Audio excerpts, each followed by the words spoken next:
Okay, let's take a look at this and make sure we know what we're talking about. This company buys and sells securities, expecting to earn profits on short-term differences.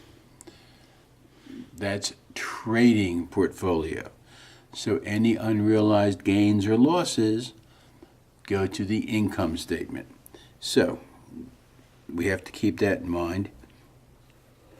And I've already put that in right there.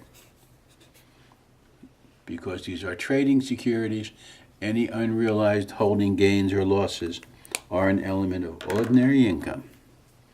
So let's see what happened here.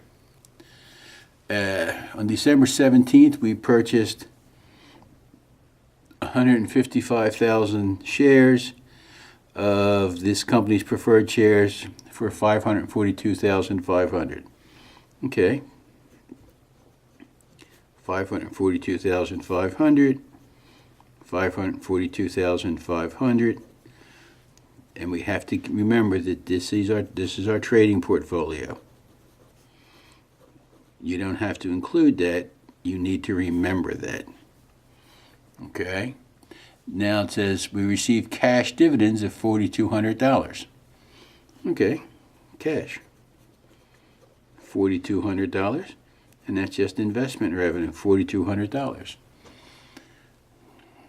Then it says at the end of the year, the market price was $4 per share. So let's see what that works out to. We have $4 per share.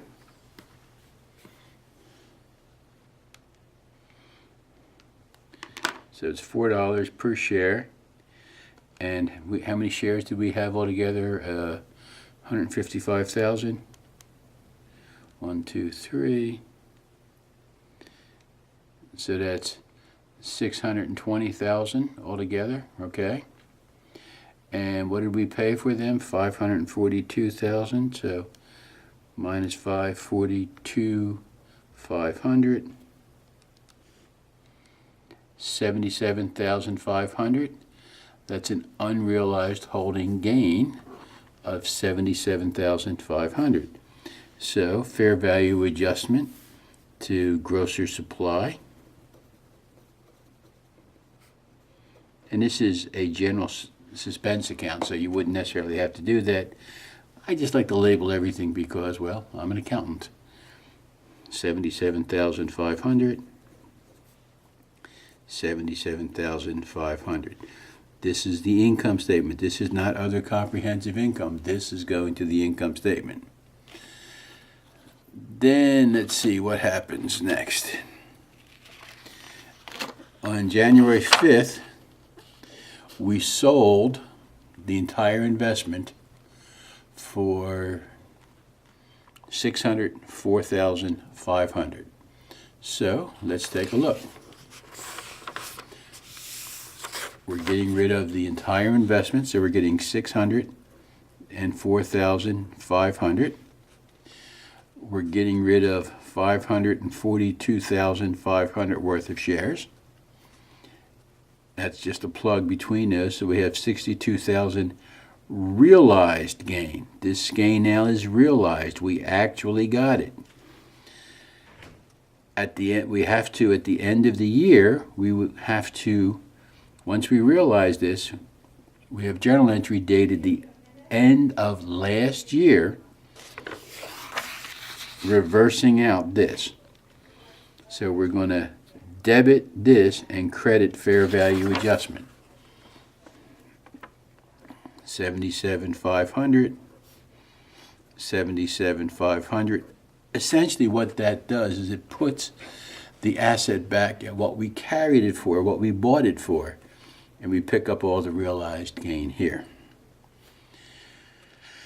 Then it says, how would this appear in the 2013 income statement and balance sheet?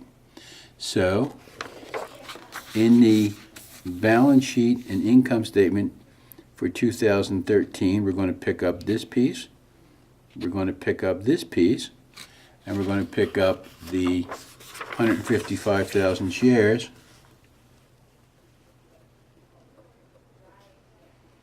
times $4, 620,000. That's how that'll appear in the balance sheet. The investment revenue will just be the 4,200 that we got, and the holding gains or losses will also show up in the balance sheet.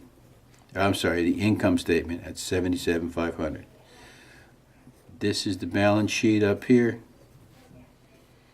This is the income statement. Okay, just a chance to go through. And remember, these are our trading portfolio. These are things we buy to sell. These are essentially our inventory. Holding gains and losses get picked up in the income statement.